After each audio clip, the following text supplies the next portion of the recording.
Hello student, welcome back to my YouTube channel Biochem Academy. लोग बीजांड की संरचना पढ़ चुके थे। ठीक है, बीजांड की संरचना के बाद में अब जिसमें हम लोग नाभिक बीजांड का है, ठीक है, और अध्यावरण बीजांड द्वार ये सब चीजें पढ़ चुके थे। ठीक है, और निभाग जो कि हमारा कल का लेक्चर था, ठीक है, उसको हम लोग समझाते हैं। आज हम लोग पढ़ेंगे भ्रूण कोश के बारे में। क्या पढ़ेंगे? भ्रूण कोश के बारे में। चलिए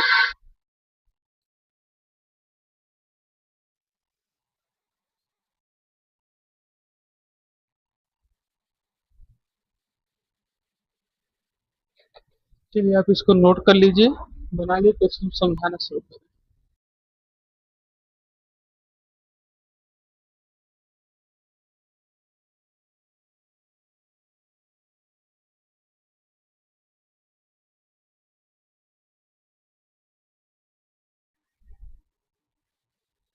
चलिए, यहाँ सबसे पहले आपको बताया क्या जा रहा है उसको हम लोग समझेंगे।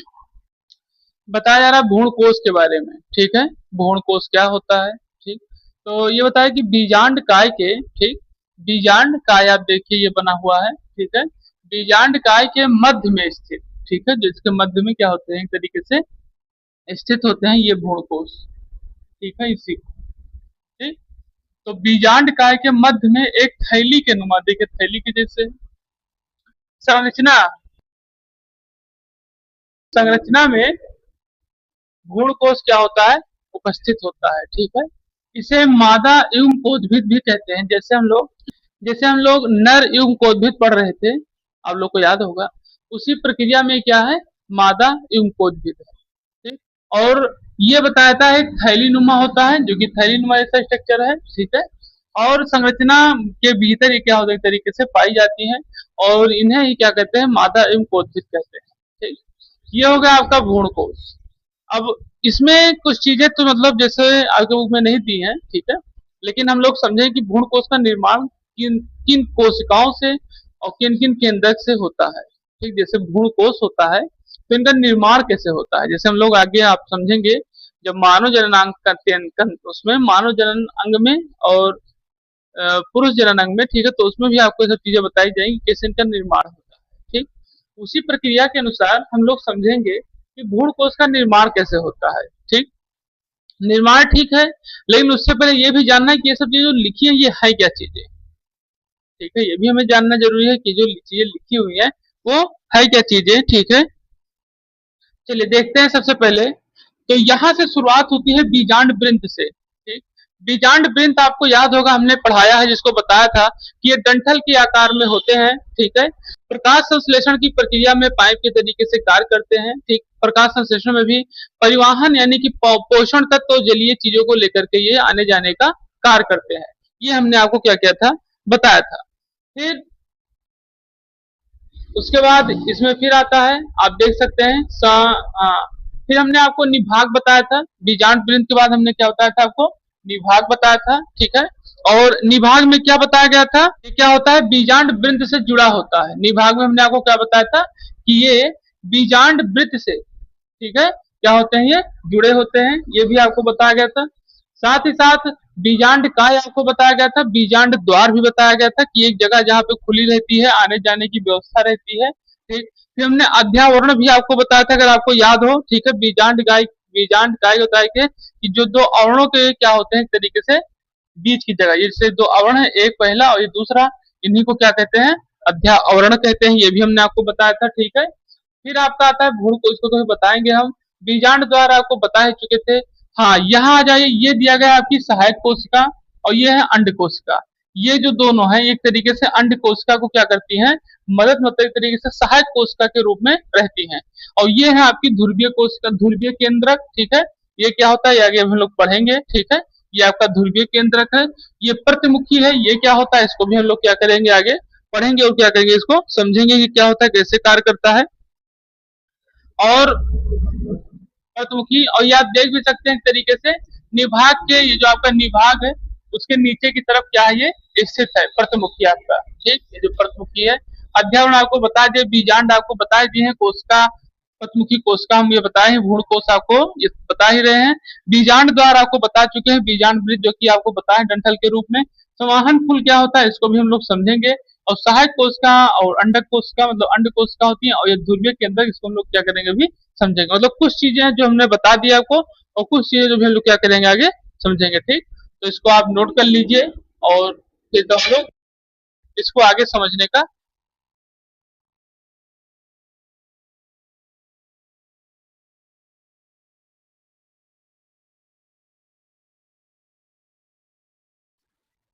तो हम लोग समझे भ्रूण कोश के बारे में, ठीक है। हमने समझा कि भ्रूण कोश क्या होते हैं, थैलीन में उपस्थित होते हैं, और इसे मादा एवं कोदभिद के रूप में भी जाना जाता है। अब हम लोग जानेंगे भ्रूण कोश की कौन कौन सी सहायक, ठीक है, सहायक क्या होती हैं, कोशिकाएं होती हैं जो एक तरीके से कार्य करती हैं, और उनके प्रकार किस तरीके से होते हैं, ठीक है, उन कोशिकाओं के, ठीक। तो चलिए इसको देखते हैं, जिसमें आपको बताया है कि जो आपका हेडिंग होगा, ठीक है।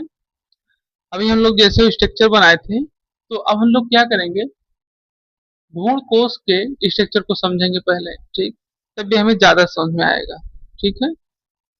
तो यहाँ पर हम लोग समझेंगे, यहाँ पर से मतलब कुछ बेसिक जानकारी हम लोग लेंगे किसके लिए, भ्रूण कोश के लिए। उसके बाद आपको आगे, ठीक है, आगे आपको और बताया जाएगा कि भ्रूण कोश का निर्माण या भ्रूण कोश की और क्या क्या चीजें होती हैं, ठीक है, इन सभी चीजों के बारे में हम लोग समझेंगे। लेकिन यहाँ हम लोग इसको बेसिक को समझेंगे कि हाँ क्या क्या चीजें इसमें होती हैं। तो जैसे यहाँ आपको भ्रूण कोश बताया गया, ठीक है, कि भ्रूण कोश की सहायक कोशिका कौन कौन सी होती हैं, वो है आपकी अंड कोशिका, ठीक है, सहायक कोशिका, ध्रुवीय केंद्रक और प्रतिमुखी कोशिका, ठीक है। ये चीजें क्या होती हैं इसमें सहायक के रूप में कार्य करती हैं, ठीक। तो अब हम लोग क्या करेंगे, एक एक को पहले छोटे छोटे में डिफाइन करेंगे, ठीक। इसको हम आगे विस्तृत पढ़ेंगे, ध्यान रखिएगा, लेकिन यहाँ पर हम लोग बीजांड के लिए पढ़ रहे थे, ठीक। तो उसके कारण से भ्रूण कोश जो दिया गया उसी की थोड़ी नॉलेज में रखेंगे, बाकी हम लोग आगे उसको विस्तृत पढ़ेंगे, ठीक है। अंड कोशिका, ये हो गया आपका अंड कोशिका। और इसके बाद हम लोग फिर समझेंगे दूसरा जो है आपका सहायक कोशिका। ये आप जान लीजिए कि आप चाहे कहीं पढ़िए, चाहे आप यूट्यूब पे कहीं पढ़िए, ठीक, ये चीजें आपको इकट्ठा कहीं मिलेंगी नहीं, जान, चाहे आप कहीं भी पढ़िए। दो सहायक कोशिका भ्रूण कोश की कौन कौन सी, एक ये हो गया अंड कोशिका। अब अंड कोशिका होता क्या है, बताया यह मुख्य मादा युग्मक है, मतलब एक तरीके से युग्मक का निर्माण करने वाला ही ये अंड कोशिका है, ठीक है। यानी कि जो अंड कोशिका है ये मुख्य मादा मादा युग्मक है, मतलब सबसे मुख्य कार्य यही होता है, इसी का होता है, ठीक। या निषेचन के बाद भ्रूण में विकसित होता है, जैसे निषेचन की प्रक्रिया हो जाएगी तैसे भ्रूण में विकसित हो जाएगा। फिर उसके बाद उसकी सहायक कोशिका क्या करती है, सहायक कोशिका होती है अंड कोशिका के दोनों ओर, आपने भी चित्र बना था, हमने देखा था, बगल बगल में सहायक कोशिका थी, उसके छोटे से बगल में क्या था, अंडक कोशिका थी, अंड कोशिका थी। तो यहाँ बताता है कोशिका के दोनों ओर दो कोशिका मौजूद होती हैं, और इसमें क्या होता है, फिलीफॉर्म उपकरण, मतलब जैसे आप ऐसे समझे कि जैसे आप किसी चीज का पेड़ लगाएं, खासकर जैसे ऐसे पेड़ जो कि एक तरीके से अमर बेल यानी कि जो चढ़ने वाले प्लांट, जैसे आपके लौकी के, अंगूर के, ठीक, या करेले के, ठीक, तो सब देखते हुए सपोर्ट के लिए कुछ आपको लगाना पड़ता है, ऐसे कि नहीं। तो यही एक तरीके से फिलफॉर्म उपकरण उसको उसमें बोला जाता है, जो उसको अंडा कोशिका क्या करता है, सपोर्ट देता है। फिर क्या होता है, और काम भी कुछ करता है, काम भी कुछ करता है, क्या करता है, जो पराग नलिका को अंडक कोशिका तक पहुंचाने का क्या होता है, मार्गदर्शक होता है। किसको, पराग कण पराग नलिका को अंडक कोशिका तक पहुंचाने में। एक कोशिका ऐसे बनी होती है, अगर आपने ध्यान दिया होगा, ऐसे बनी है, चित्र में देखो मोटी सी बगल में, ठीक। तो ये एक तरीके से क्या करते हैं, पराग को नलिका को क्या काम करते हैं, अंडक कोशिका का पहुंचाने का मार्ग दर्शक हो, इसीलिए इनको सहायक कोशिका भी कहते हैं, इसीलिए क्या कहते हैं, इनको सहायक कोशिका कहते हैं। चलिए अब अगली अगली हम देखेंगे भ्रूण कोश। अब इसका कुछ कार्य है, क्या कार्य है, जैसे इन सभी का कार्य था इस,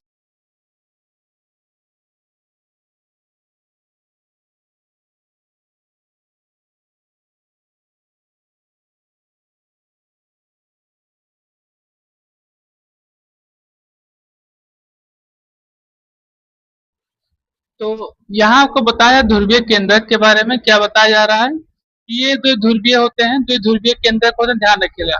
ध्रुवीय केंद्रक तो दिया गया है, लेकिन जो ध्रुव होते हैं कितने होते हैं, दो होते हैं, ध्यान रखिए, ठीक। और केंद्रक भ्रूण कोश के मध्य भाग में स्थित होता है। जो आपका केंद्रक होता है वो कहाँ होता है? भ्रूण कोश के मध्य भाग में स्थित होता है। आप लोग फिगर देखेंगे उसमें दिखाया गया है, मध्य भाग में स्थित होता है। और इसका कार्य क्या होता है? इसका कार्य निषेचन के पूर्व दोनों केंद्रक को पारस्पर क्या करता है, तरीके संलयित करने का, यानी कि जैसे मिलाने का कार्य, ठीक होकर, संलयित होकर द्विगुणित द्वितीय केंद्रक का निर्माण करते हैं। द्विगुणित यानी डायपोल, 2n के बारे में बता रहा है, हमने आपको 2n बताया कई बार, ठीक। तो द्विगुणित द्वितीय केंद्रक का क्या करता है? निर्माण करता है, ठीक। ये है आपका ध्रुवीय केंद्रक। अब इसके बाद आपका जो लास्ट है प्रतिमुखी कोशिका, ठीक है। ये आपकी बड़ी महत्वपूर्ण व्यवस्था है, ठीक, इसको ध्यान से समझिएगा। और इसमें बता रहा है कि ये 7 केंद्रक, ठीक है, मतलब 7 कोशिका 8 केंद्रक के रूप में, ठीक है, इसका निर्माण होता है। हम लोग सभी को एक एक करके बाई बाई सब समझेंगे, ठीक। तो हम लोग अगला हेडिंग पढ़ेंगे प्रतिमुखी कोशिका के बारे में, प्रतिमुख कोशिका के बारे में, ठीक है। तो इसको आप नोट कर लीजिए, कोई समस्या है इसमें उसको बताइए, और नहीं तो फिर हम लोग आगे बढ़े।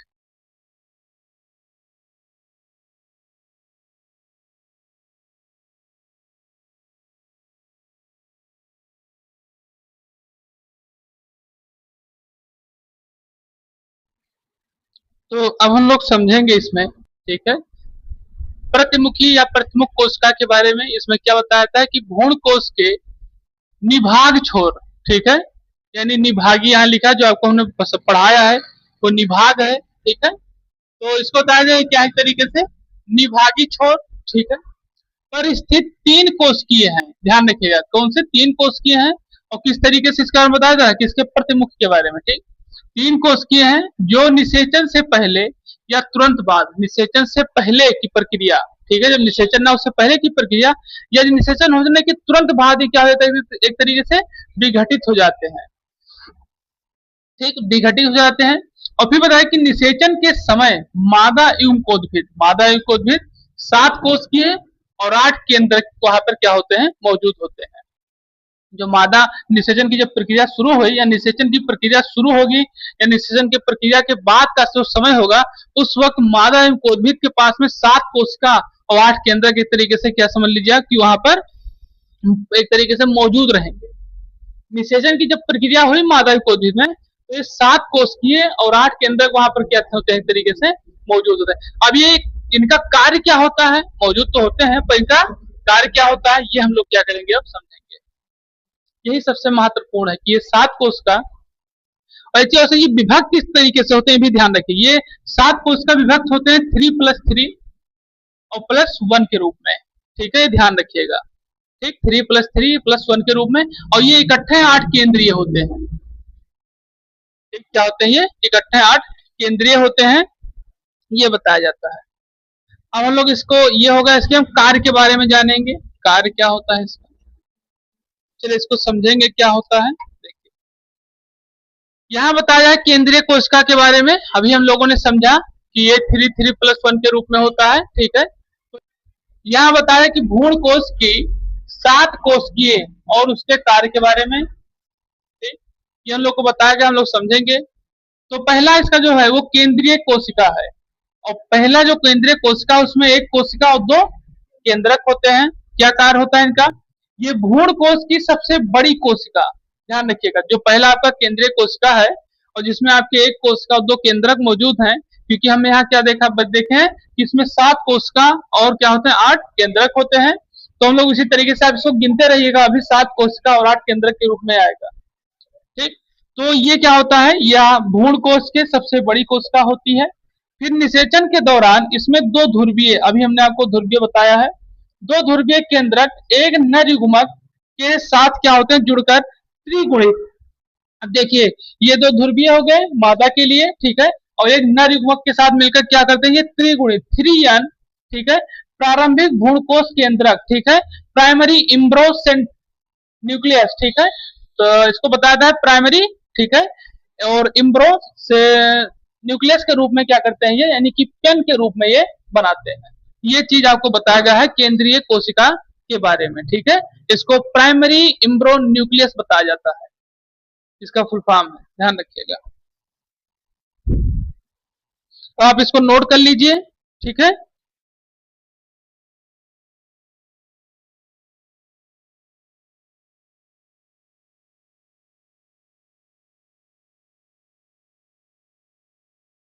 इसके आगे शुरू करते हैं आज। कल हम लोगों ने केंद्रीय कोशिका के बारे में पढ़े थे, ठीक है, जिसमें आपके एक कोशिका थी और दो केंद्रक थे, ठीक है। इसके बारे में हम लोगों ने क्या क्या था पढ़ा था। अब आज हम लोग पढ़ेंगे जो कि आपके उसी भ्रूण कोश का ही है, ठीक, जिसमें हम लोग पढ़ेंगे आज दूसरा हमारा जो है अंड कोशिका। और अंड कोशिका को में देखा जाए, ठीक है, तो एक कोशिका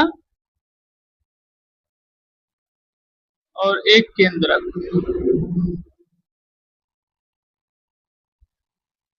ये जब हम लोग भ्रूण कोश पढ़ेंगे, ठीक है, अभी तो सिर्फ वही पढ़ रहे हैं, लेकिन जब भ्रूण कोश विस्तृत तरीके से पढ़ेंगे तो वहां पे हम लोग इसके बारे में फिर से मतलब एक बार जिक्र करेंगे, बताएंगे आपको हमने पढ़ाया था, ठीक है, क्योंकि इसमें जो चीजें बताई जाएंगी वो आगे चल के आपको प्रतिबिंब के माध्यम से दिखाया जाएगा, चित्र के माध्यम से कि ये देखिए कोशिकाएं नष्ट हो रही हैं, इन कोशिकाओं का उत्पादन हो रहा है, ठीक है। इन सभी चीजों के बारे में क्या करेंगे, समझेंगे, वहां पर भी ध्यान रखिएगा। और कार्य के बारे में जानेंगे हम लोग, ठीक, चलिए देखते हैं। तो हम लोग जानेंगे अंड कोशिका के बारे में, जिसमें कितने एक कोशिका और एक केंद्रक होते हैं। अब इसके कार्य के बारे में जानेंगे, चलिए लिखिए लिखिए। तो अंड कोशिका के बारे में बताया जा रहा है कि इसमें एक कोशिका और एक केंद्रक होते हैं और इसके कार्य क्या होते हैं। तो इसके कार्य हैं, इसे मुख्य मादा, ठीक है, मुख्य मादा युग्मक कहते हैं, ध्यान रखिएगा, मतलब मेन फीमेल जायगोट को उसको बताया जाता है, ठीक है। गैमेट के बताया, जायगोट कह रहे हैं, गैमेट के बारे में बताया जाता है कि एक तरीके से क्या होते हैं, मुख्य मादा युग्मक भी इन्हें कहते हैं। और यह नर युग्मक के साथ मिलकर युग्म नज बनाती है, ठीक है, यानी एक तरीके से भ्रूण के मतलब किस तरीके से नर मिले यहाँ पर, ये नर युग्मक, ठीक, और ये खुद मादा युग्मक के रूप में है ही, ठीक। तो ये मादा युग्मक नर युग्मक मिलकर क्या मिलाते हैं, एक तरीके से युग्म नज बनाते हैं, ठीक। और जो बाद में विकसित होकर नए पौधों यानी कि किस तरीके की व्यवस्था में भ्रूण में बदल जाते हैं, ठीक। और इसमें क्या क्या चीजें होती है, इसमें एक कोशिका और एक केंद्रक क्या होते हैं, कार्य करते हैं। यही है आपकी अंडक कोशिका। इसको जैसे इस तरीके से पूछा था कि अंडक कोशिका में कितने कोशिका और कितने केंद्रक पाए जाते हैं, ठीक है, ध्यान रखिएगा। अब अगला हम जानेंगे सहायक कोशिका के बारे में।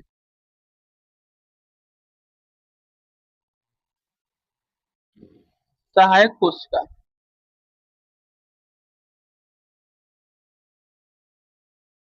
ठीक, सहायक कोशिका क्या होती है इसको हम लोग समझेंगे और इसमें क्या चीजें होती हैं। तो इसमें आपके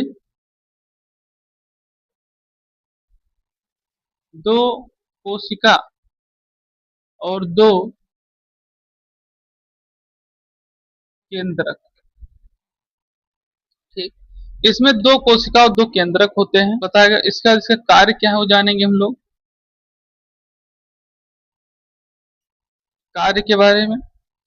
ये क्या होते हैं, सहायक कोशिका, इनके कार्य के रूप में। तो सहायक कोशिका जो होती है एक तरीके से, इसमें दो कोशिका होते हैं, दो केंद्रक होते हैं, उनके कार्य क्या होते हैं, ये अंडक के दोनों ओर क्या होते हैं, मौजूद होते हैं, ठीक, अंडक के क्या होते हैं, दोनों तरफ मौजूद है। आपको हमने सहायक कोशिका लिखाई थी अगर याद है आप लोग को, तो सहायक कोशिका जब लिखा है तो उसमें आपको बताए थे कि सहायक कोशिका में एक मतलब तरीके की जो ये खड़ी मतलब जो ये अंडक कोशिका के बगल में दो क्या होते हैं, सहायक कोशिका मौजूद होती है, ठीक है। उसमें हमने आपको बताया था, तो इसको आप ये ध्यान रखिएगा, ये अंडक कोशिका के क्या होते हैं, दोनों ओर मौजूद होते हैं सहायक कोशिका, और फिलीफार्म उपकरण के रूप में क्या करते हैं, ये कार्य करते हैं, ठीक। तो ये हो गई आपकी सहायक कोशिका। अब इसके बाद हमारा जो अगला है, ये होती है, ठीक है, प्रतिव्यासंग कोशिका या फिर एंटीपोडल कोशिका, इनको बताया जाता है, ठीक है। अब ये होती क्या है इसको हम लोग जानेंगे, इसके कार्य के बारे में, और इसमें कितने कोशिका केंद्रक होते हैं इसको जानेंगे, ठीक है। इसमें आपके तीन कोशिका, तीन कोशिका और तीन केंद्रक, ठीक, तीन कोशिका तीन केंद्रक होते हैं और इनके कार्य के बारे में जानेंगे, ठीक है। तो पहले आप इसको नोट करें, इसके कार्य हम ऊपर लिखें।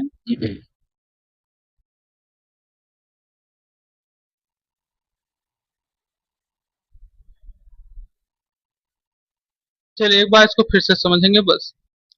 तो यहाँ बताया था अंडक को अंड कोशिका के बारे में। इसमें एक कोशिका एक केंद्रक होते हैं, सहायक कोशिका जिसमें दो कोशिका दो केंद्रक होते हैं, और प्रति व्यासंत या फिर एंटीपोडल कोशिका जिसके अंदर तीन कोशिका और तीन केंद्रक होते हैं। अब हम लोग एंटीपोडल कोशिका के कार्य के बारे में समझेंगे, ठीक है।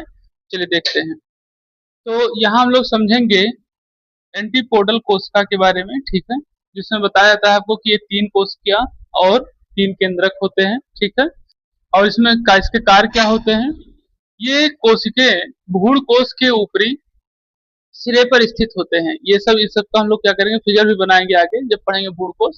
तो ये कोशिकाएं क्या होती हैं, भ्रूण कोश के ऊपरी सिरे पर स्थित होती हैं। और क्या होता है फिर विकासशील भ्रूण को पोषण देने के कार्य मतलब करती हैं। विकासशील जो व्यक्ति जैसे भ्रूण कोश जो होता है, भ्रूण जो मतलब उनका जो विकास होता है, जो एम्ब्रो होते हैं तैयार होते हैं, ठीक है, उनके विकास के लिए उन्हें पोषण की आवश्यकता होती है। जैसे आप कोई सीड को लगाते हैं तो उन्हें आप पानी डालते हैं, ठीक, खाद डालते हैं, ठीक है, जिससे फिर धीरे बढ़िया से तैयार हो जाते हैं। उसके बाद जब वो प्लांट बन जाते हैं तो आप उसमें कुछ नहीं डालते, सिर्फ पानी आवश्यकता पड़ी तो डाल दिए, तो फिर वो होने लगता है। तो यहाँ यही चीज बताया जाए कि ये विकासशील भ्रूण को क्या करते हैं, पोषण देने का कार्य करते हैं। क्या देने का, पोषण देने का कार्य करते हैं। और निषेचन के बाद ये धीरे धीरे क्या हो जाते हैं, नष्ट हो जाते हैं। जब ये एक तरीके से अंकुरित होने लगते हैं, ठीक है, तो धीरे धीरे क्या हो जाते हैं, ये नष्ट हो। और निषेचन भी जब होता है तो उसके बाद भी धीरे नष्ट हो जाते हैं। निषेचन की प्रक्रिया कब होगी, अभी जो हम लोगों ने अगला पढ़ा है, ठीक है, उसमें आपने देखा था क्या होता है जब अंडक, ठीक है, मतलब अंडक से और नर युग्म एक तरीके से मिलते हैं तो युग्मनज का निर्माण होता है। तो उसी प्रक्रिया के बाद ये प्रक्रिया क्या होती है, संपन्न होती है, ठीक है। और इसको क्या कहा जाता है, एंटीपोडल कोशिका, जिसमें तीन कोशिके और तीन केंद्रक पाए जाते हैं, ठीक है। तो यहाँ आपका ये अब समाप्त होता है, जिसमें आप लोगों के बताए गए थे 7 कोशिका और 8 केंद्रक के बारे में, ठीक। अब आप इसको देख लीजिए, इसमें सारी चीजें इसमें मौजूद हो गई हैं, ठीक। अब इसके भ्रूण कोश के बाद में यहाँ पे खत्म होता है, ठीक। अब इसके बाद हम लोग कुछ और चीजें आगे टॉपिक में पढ़ेंगे, जिसमें हम लोग बीजांड से संबंधित कुछ चीजें और को जानेंगे। लेकिन जब हम भ्रूण कोश आपको पढ़ाएंगे, ठीक है, तो भ्रूण कोश जो आपको पढ़ाया जाएगा तो उसमें और सारी चीजों को क्या किया जाएगा, बताया जाएगा, ठीक है। ये भ्रूण कोश आपको सिर्फ बीजांड के अंदर जो पाया गया उसी के रूप में पढ़ाया गया। अब आगे जब हम लोग भ्रूण कोश का विकास या भ्रूण कोश पढ़ेंगे तो उसमें इसके बारे में हम क्या करेंगे, विस्तृत तरीके से समझेंगे, ठीक है। चलिए अगला टॉपिक है बीजांड से संबंधित, ठीक। अब इसके बारे में हम जानेंगे कि जो कि आपका टॉपिक दिया गया है, ठीक है, क्या दिया गया है, बीजांड से संबंधित कुछ अन्य संरचनाओं के बारे में जानेंगे, क्या होता है, कैसे कार्य करता है, ठीक है। इन सभी चीजों के बारे में क्या करेंगे, समझेंगे। तो इसमें आपके कई चीजें आती हैं, क्योंकि जैसे संरचना है तो इसमें संरचना में जो कि हम लोग पहले संरचना बनाए थे स्ट्रक्चर, तो उसमें देखे थे कि कई चीजें दी गई थी जिसको हम लोग क्या करेंगे, टॉपिक वाइज एक एक टॉपिक को समझेंगे, ठीक है। तो इसमें पहला जो आपका टॉपिक आता है, ठीक, वो टॉपिक है अंतः कला, ठीक है।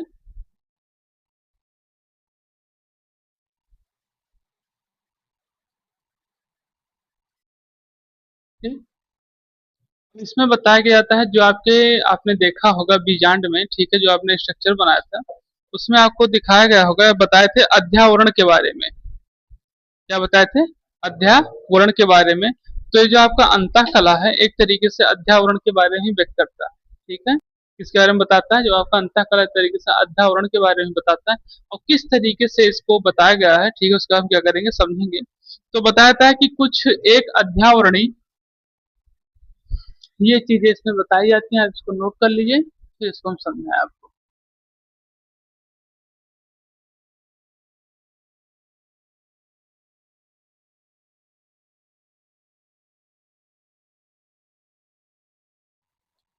तो इसमें क्या बताया जाता है अंतः कला में, ठीक है, बताया जाता है कि कुछ अध्यावरणी बीजांड, ठीक है, हमने आपको अध्यावरण के बारे में बताया था, अगर आप सबको ध्यान होगा तो हमने बताया था, तो यही दिया गया कि कुछ अध्यावरणी बीजांड में, ठीक है, बीजांड का जल्दी नष्ट हो जाते हैं, ठीक है, क्या होते हैं, जल्दी नष्ट हो जाते हैं।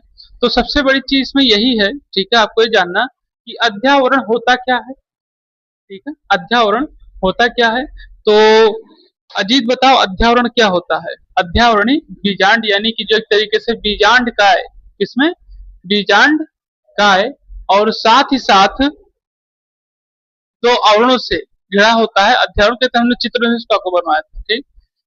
तो यहाँ बता दें कि बीजांड का उसमें क्या होते हैं, जल्दी नष्ट हो जाते हैं, ठीक, तथा अंतः अध्यावरण की कोशिकाएं मांड व वसा युक्त क्या होती हैं, हो जाती हैं। जब ये नष्ट हो जाते हैं तो जो उनकी अध्यावरण की कोशिकाएं हैं, ठीक है, जो अध्यावरण की क्या है, कोशिकाएं हैं, ठीक है, वो मांड व वसा युक्त हो जाती हैं और इन विशिष्ट कोशिकाओं के स्तर को ही क्या कहते हैं, अंतः कला कहते हैं।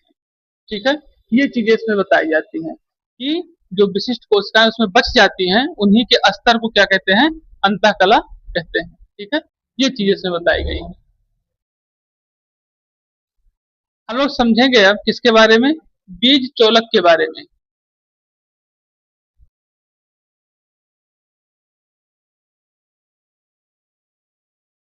चलिए, तो हम लोग सबसे पहले जानेंगे। अब एक स्ट्रक्चर हम लोग अंतः कला के बारे में समझ चुके हैं। अब दूसरा हमारा जो है बीजांड से संबंधित जो संरचना है, बीज चोलक, ठीक है, बीज चोलक के बारे में जानेंगे। तो इसमें बताया जाता है, क्या बताया गया है, इसमें एक कुल के बारे में बताया गया है। कौन से कुल के, इसको बताया था यूवो फार्मेसी के बारे में, ठीक हो, ठीक, यूफो फार्मेसी के बारे में बताया था। इसमें होता क्या है, ये कुल है एक तरीके की ऐसी व्यवस्था जिसमें अरंडी, ठीक है, एक ऐसा प्लांट होता है, आप लोग नाम इसका सुने होंगे, इसके पौधा होता है, इसका तेल भी आता है, इसके सीड भी आते हैं, अरंडी के बीज, अरंडी का तेल, ठीक है, ये सब भी आते हैं। मतलब ये इसकी ये जो प्लांट है, एक तरीके से इनके जो पत्तियां होती है फर्न के तरीके से होती है। मतलब इसे आप उससे समझे, से गाँव वाँव में आपने देखा होगा आंवले का पेड़, ठीक है, आंवले की बात करें, अम्मार की नहीं, ध्यान रखिएगा, आंवले का जो पेड़ होता है देखो पत्तियां इस तरीके से रहती है, पत्ती पत्ती छठी रहती है, ठीक है, उस तरीके के बारे में बताया कि उस तरीके से क्या होते हैं, पत्तियां होती हैं। तो इसमें क्या बताया क्या जा रहा है कि अरंडी के बीजांड के एक सिर पर उपस्थित उभार, ठीक है, अरंडी के जो बीज निकलते हैं, ठीक है, जैसे आप ऐसे समझिए, आपने देखा होगा कि जब नीम के बीज निकलते हैं, ठीक है, नीम के जो सीड होते हैं, तो आपने देखा होगा उसको पहले क्या किया था, आप जैसे आपने ये भी जाना होगा कि नीम के तेल होते हैं, ठीक है, लेकिन उनके बीज को देखा जाए तो हमें तेल दिखाई नहीं देते कि इसमें तेल है कि नहीं। ये प्रक्रिया सेम आप ऐसे देखे, सरसों को देखे होंगे, तो सरसों में, मस्टर्ड में, तो आपने देखा होगा कि कभी कोई उसमें तेल दिखाई नहीं देता, लेकिन उसकी पिसाई का उसमें से तेल निकलता है, ठीक। तो वही सेम प्रक्रिया यहाँ अरंडी के बारे में बताया जाता है। अरंडी का आप कहीं भी जाएंगे, कहीं आप जाएंगे तो हाँ आपको, हाँ, आपको अरंडी का तेल आसानी से मिल जाएगा। तो यहाँ वही बताया है कि यहाँ जो होते हैं, और यही प्रक्रिया आपके नीम के भी प्लांट में होती है। ये है कि इसके जो पुष्प होते हैं थोड़े बड़े होते हैं और नीम के प्लांट के पुष्प थोड़े छोटे होते हैं, ठीक। तो बताया था कि बीजांड के एक सिरे पर उपस्थित उभार है, ठीक है, जिसका निर्माण बीजांड द्वार द्वारा। अब देखिए बीजांड द्वार में हमने आपको बताया था कि आपने देखा जब भ्रूण कोश की व्यवस्था में, तो हमने बताया था कि बीजांड द्वार ऐसी व्यवस्था होती है, वो एक जगह पे हल्का खुला रहता है और बाकी सारे द्वार के तरीके से क्या होते हैं, बाउंड्री के तरीके से बंद रहते हैं, और जहां उसे खुला रहता है वहीं से क्या होते हैं, नर यानी कि नर युग्मक जो है या नर युग्मकोद्भिद क्या होते हैं, आगे बढ़कर कार्य यानी कि निषेचन की प्रक्रिया का क्या करते हैं, व्यवस्था करते हैं। तो यहाँ बताया था कि बीजांड द्वार की तरफ बाह्य अध्यावरण, बाह्य अध्यावरण हमने अभी आपको बताया, अध्यावरण आप जानते हैं बीजांड इकाई के दोनों क्या होते हैं, आवरण के बीच में पाया जाता है। अगर आपको ध्यान होगा तो इस तरीके से चित्रों के बीच में एक तरीके से क्या होता है, हमने बाह्य अध्यावरण के बारे में बताया, अध्यावरण के बारे में बताया गया था, ठीक। जो कहाँ पर बीजांड द्वार के, मतलब जो बीजांड होता है, बीजांड का उसी के बीच में क्या होता है, पाए जाते हैं। तो अध्यावरण की कोशिकाओं के प्रसार द्वारा क्या होता है, ये होता है। यानी ये बताया कि जब जब अध्यावरण के कोशिकाओं का प्रसार होगा, यानी कि विस्तृत यानी और मतलब एक तरीके से विराट रूप में बढ़ते जाएंगे, तो इनकी जो व्यवस्था होगी बीज चोलक की, ये क्या होगी, ये भी बढ़ती जाएगी। कि जैसे जैसे आप समझिए कि जैसे जैसे आपके जितने बड़े आपका घर होगा, उतनी उससे कहीं ज्यादा बड़ी आपकी बाउंड्री होगी। तो है ना कि घर में जुड़ा आपका बाउंड्री होगा, ऐसा तो है ना। तो घर आपका बीच में होगा तो बाउंड्री उससे किनारे किनारे लगी रहेगी, और जितना बड़ा आपका घर होगा उतनी बड़ी आपकी बाउंड्री होगी। तो यहाँ यही चीज बताया जा रहा है कि जिस तरीके से, ठीक है, अध्यावरण क्या, यहाँ जिस तरीके से बीजांड द्वार की तरफ से क्या हो रहा है, बाह्य स्थित अध्यावरण है, तो जिस तरीके की व्यवस्था यहाँ उपस्थित होगी बीजों के लिए, उसी तरीके की व्यवस्था उनकी बाउंड्री के लिए व्यवस्था की जाएगी, जिसको बीजांड द्वार की तरफ क्या कहता है, बाह्य अध्यावरण की कोशिकाओं के द्वारा प्रसार होता है। ये इसमें बताया जा रहा है, प्रसार द्वारा क्या होता है, ये होता है। कोशिकाओं के जैसे कोशिका धीरे धीरे विस्तृत करती जाएंगी, उसी तरीके से ये भी क्या होगा, बीजांड द्वार भी धीरे धीरे बढ़ता चला जाएगा। अब ऐसे जैसे जैसे आप समझिए, आपने जब बहुत बड़ी बाउंड्री बनवाई है तो उसके लिए बहुत बड़ा आपको दरवाजा भी बनवाना पड़ेगा। ये तो है नहीं कि बाउंड्री बड़ी से दरवाजा इतना छोटा, ऐसा तो है नहीं ना। तो वही प्रक्रिया है यहाँ पर, ठीक। जैसे, हाँ, तो इसको आप नोट कर लीजिए, तो फिर आगे और कुछ पूछना हो बताइए।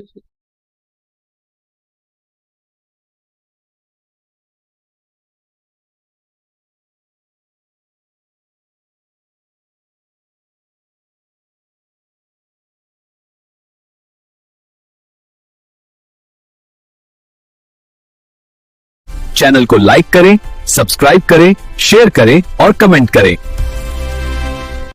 The top important concept is coming up next. Subscribe now to the Biochem Academy. Don't miss it.